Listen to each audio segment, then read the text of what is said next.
Olá pessoal, estamos aqui de novo, né? Meu nome é Wilson Kramer de Paula, sou professor de enfermagem psiquiátrica há mais de 50 anos, trabalhei na Universidade Federal de Santa Catarina, sou especialista, mestre, livre docente, trabalho ainda no ensino na assistência de enfermagem no, na Universidade do Planalto Catarinense, a Uniplac, em Lages.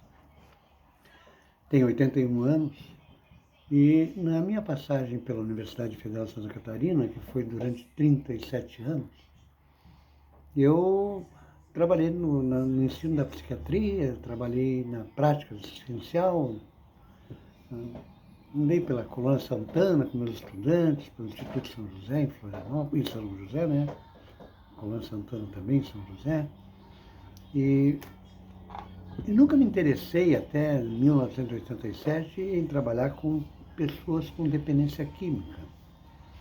Eu estudei um bocadinho de psiquiatria e nos meus estudos até 87 eu tinha um preconceito muito grande com pessoas que utilizavam substâncias, né?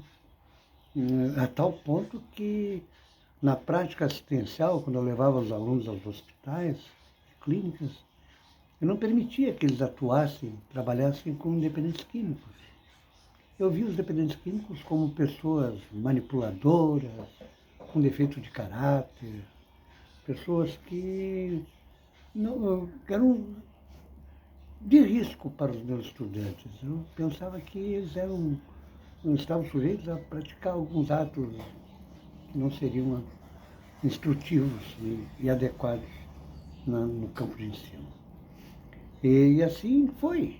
De 1971 até 1987, eu tendo esse procedimento. O que aconteceu em 1987 é que está descrito, inclusive, no prefácio de um livro que eu publiquei, Drogas e Dependência Química, Noções Alimentares. Esse livro está disponível para ser baixado na minha página, que está nesse site, nesse canal, perdão, né? E que faz parte de um site que eu mantenho aberto para o público. E o livro está disponível para ser baixado. Drogas e Dependência Química. É só clicar e baixar. E esse livro foi prefaciado, então, como eu falei, pelo professor Jonas Salomão Spritz, um colega na enfermagem psiquiátrica, né? E que descreve nesse prefácio como que se deu esta mudança no meu comportamento, né? Ele relata uma passagem em que eu estava participando de uma atividade rotineira da universidade, uma noite, num concurso, trabalhando como fiscal desse concurso, e era um concurso de ascensão dos funcionários que estavam exercendo uma função e tinham sido registrados em outra função. Então, para acesso, né? Um concurso de acesso à função que eles exerciam nesse momento. E, acabada essa atividade, fui até o anfiteatro do Centro de Ciências da Saúde para entregar o material, né? E lá eu fiquei aguardando uma carona. Alguém tinha se disposto a me oferecer uma carona para levar para casa. E eu estava aguardando a pessoa chegar. E, coincidentemente, nesse momento, tinha alguns chefes de seção, enfim, pessoas da organização da universidade, do departamento de pessoal, do RH, que estavam discutindo a situação de um servidor, né? Um servidor do departamento de farmácia, que era muito competente, mas com o tempo e as consequências do alcoolismo de que ele era portador, ele já não conseguia mais frequentar o trabalho, estava até numa condição de acamado em seu lar. E as pessoas estavam ali propondo saídas, soluções para esse impasse, já que ele não estava mais trabalhando. Algumas pessoas tinham uma posição radical de que deveria ser demitido, né? Outros achavam que deveria ser aposentado, e assim estavam nesse dilema. Quando alguém que participava da reunião, o secretário do Centro de Ciência da Saúde, me vendo, sugeriu, né? Oh, já que o professor trabalha na área da saúde mental, da psiquiatria, quem sabe ele pode nos dar uma luz sobre esse problema, uma solução, como que nós podemos encaminhar isso. E eu, que nunca havia me interessado no alcoolismo, dependência química, claro que tinha o conhecimento, né? Porque não se pode ignorar a existência desse problema, né? Não poderia ignorar. Nessa época eu tinha noção que era um problema grave, mas não gostava, não me agradava trabalhar com esse tipo de pessoas, né? Com esse tipo de problema. E naquele momento eu fui intimado a dar uma resposta, daí não sei se até por vaidade, eu resolvi utilizar de alguns recursos de experiência que eu tinha com outros casos de pessoas doentes na universidade e que não eram discriminadas como aquela pessoa estava sendo naquela hora. Pelo contrário, né? E aí comecei a exemplificar a situação de uma pessoa que tem diabetes mellitus, por exemplo, né? Um diabético. E essa pessoa tem uma série de dificuldades quando o quadro clínico se agrava. Isso é uma dificuldade, inclusive, em função dos comas por excesso de açúcar, por falta de açúcar, hiper e hipoglicêmicos, né? E elas acabam tendo dificuldade também em trabalhar, por conta desse quadro clínico que é impeditivo. E peguei o caso de um diabético, criei uma situação hipotética ali, de que uma pessoa tenha ido a uma festa, né, uma festa comemorativa de aniversário de um neto, de uma neta, e que lá comeu por sugestão aí das pessoas, né, de experimentar um docinho, outro docinho e tal, um salgadinho, né, e ele exagera. E exagerando, sabendo que não deveria ter esse comportamento, porque eles têm orientação sobre as dietas que tem que fazer, os impedimentos que tem de não comer determinadas substâncias, né? E ele acaba, no dia seguinte, no dia subsequente, faltando ao serviço. O que aconteceria, hipoteticamente, ele faltando ao serviço? Isso chega às chefias, né? Chefia do RH, por exemplo. A providência seria mobilizar o serviço social para saber da situação, se ele teve outra crise, daquelas crises terríveis e tal, né? Aí ele é sugerido que a assistência social se mobilize, entre em contato, já comunique o próprio RH para que sejam abonadas as pautas, né? Providenciado um atestado e coisas desse tipo. E ninguém diz que a pessoa foi incompetente, que negligenciou com sua saúde, que ignorou as orientações médicas, que é malandro, que está se encostando na doença. Pelo contrário, né, como eu falei. Então, que horror, né? Se apavoro com isso. Aí, empolgado com essa situação, resolvi falar de hipertensão arterial, né? E também criei lá uma situação de alguém indo ao churrasco, e nesse churrasco come gorduras em excesso, um pouco de sal a mais do que o que é devido, de repente ingere uma substância alcoólica, né? Tudo que é contraindicado para quem é hipertenso. E vai para o hospital. Né? As pessoas se apiedam. Que horror! Como é que pode? O coitado sofrendo uma doença dessas. Né? Que horror, um impedido da vida, não pode nem comer um churrasquinho, tomar uma cervejinha que já tem uma crise, né? E ficam desesperados com a situação do outro. E ninguém diz que eles são vagabundos, porque falta o serviço. São preguiçosos, malandros, mau caráter. Né? E comecei a mostrar essa diferença, essa discriminação, essa contradição, né? À medida que eu disse para eles que o alcoolismo é uma doença. Né? O alcoolismo e outras dependências é uma doença grave. Né? Que a pessoa não é totalmente responsável, né? E, aliás, nem deve ser responsabilizado por sua doença. Né? Ele deve ser responsabilizado pelos problemas que a doença causa e que ele fica impedido de exercer. Né? Mas como é que vai ser responsabilizado por algo que é contra a sua vontade? Né? Ele tem uma vontade de comer salgados, comer doce, se ele for diabético, se ele for hipertenso. E, obviamente, ele vai ter vontade de tomar um gole, e tomando um gole, como o diabético esbanja e abusa, o hipertenso faz a mesma coisa, o dependente químico também vai exagerar. E aí vai ser impedido de trabalhar. E isso colou. Deu certo. As pessoas acreditaram e perceberam que estavam maltratando os doentes do alcoolismo. E aí eles sugeriram, né, que se tomasse providências e perguntaram o que se podia fazer. Eu tinha um problema. Eu não tinha um espaço próprio para tratar aqueles casos que eu gostava de atender. Aborto, por exemplo, né? Pessoas com tentativas de aborto, vítimas das consequências e sequelas do aborto.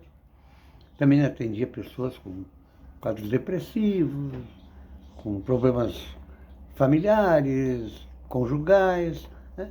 E eu nunca tinha um espaço próprio para isso. Eu atendia na minha sala de professor, e a sala de professor era compartilhada com outros 2 professores da minha área. Tinham que se retirar quando nós atendíamos um cliente, né? Alguém que nos procurasse. E nessa oportunidade eu coloquei, olha, não é só problema de alcoolismo, são outros problemas muito diversos, e fui se relatando, né? As experiências que eu tinha no atendimento de servidores da universidade. E aí as pessoas perguntaram, né, o que podemos fazer? E eu disse, olha, a gente pode montar um serviço de atendimento ao servidor. Né? E até sugerimos ali naquela hora, o grupo sugeriu, um nome de Programa de Ajuda ao Servidor. Paz, com S, né?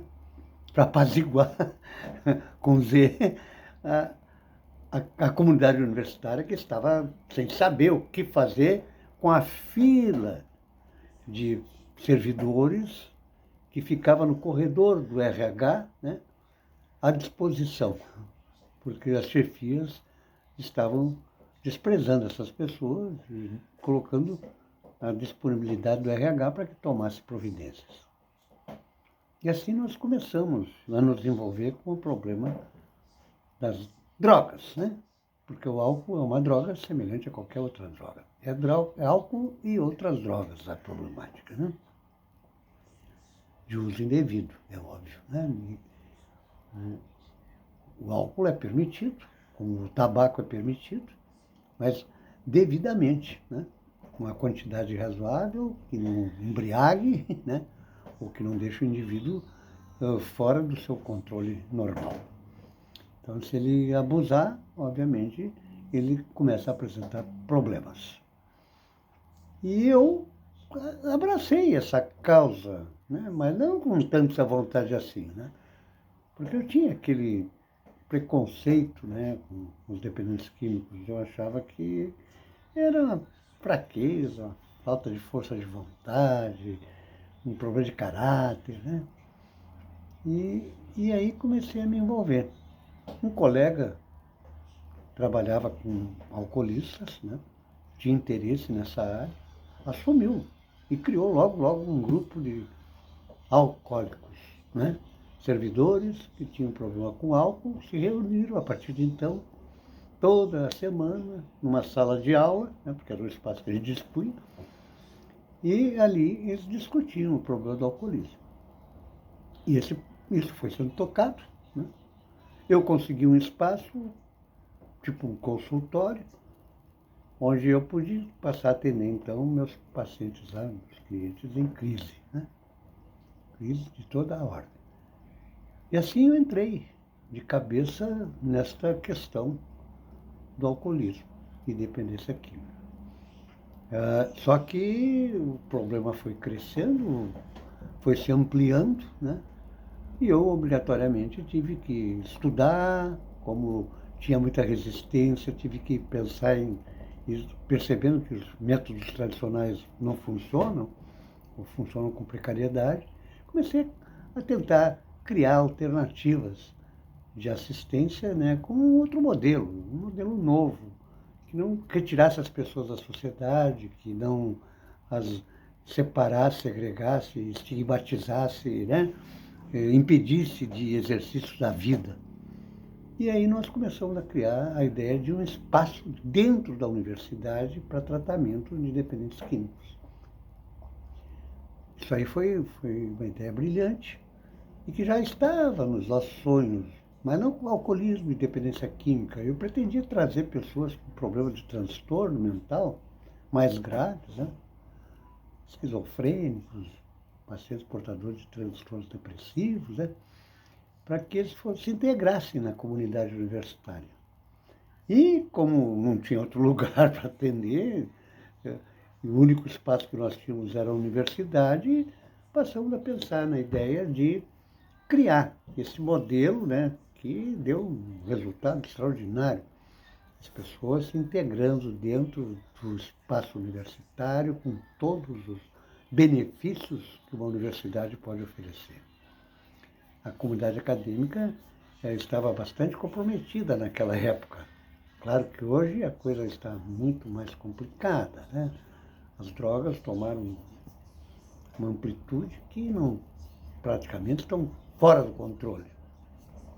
E a proposta que eu tenho, então, a partir dessa exposição, é que a gente comece a produzir alguns vídeos, né, mostrando essa experiência e a forma como nós vemos o enfrentamento das drogas, que é uma proposta diferente da segregação, retirar o indivíduo do meio social, utilizar substâncias medicamentosas como alternativa de tratamento. Às vezes é necessário, mas nem sempre, né? A pessoa precisa de outras metodologias, outro espaço de criatividade. E esse foi o nosso caminho. Então, esse é um vídeo relativamente curto que eu estou tentando apresentar à nossa população, com essa proposta de, a partir de agora, fazermos vídeos com um tempo reduzido, um pouco mais reduzido, dando informações, né, com características de novidade. Só que isso que eu estou relatando para vocês, nós fizemos a partir de 87 até 2002. Né? Eu trabalhei nesse projeto por todo esse tempo, de 87 a 2002. E o resultado foi esplendoroso. Né? E é isso que eu quero compartilhar, né? Discriminar um pouco, não discriminar essa questão da droga e desfazer mitos, né, que são rançosos,